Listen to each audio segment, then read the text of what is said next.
Let's see how to connect Xiaomi Mobile with a PC.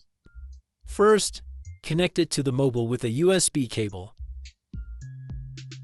Then connect the USB cable to the computer.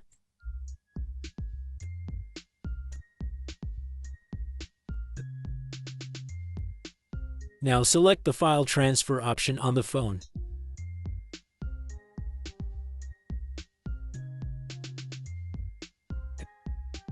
Now your mobile device will show on your computer.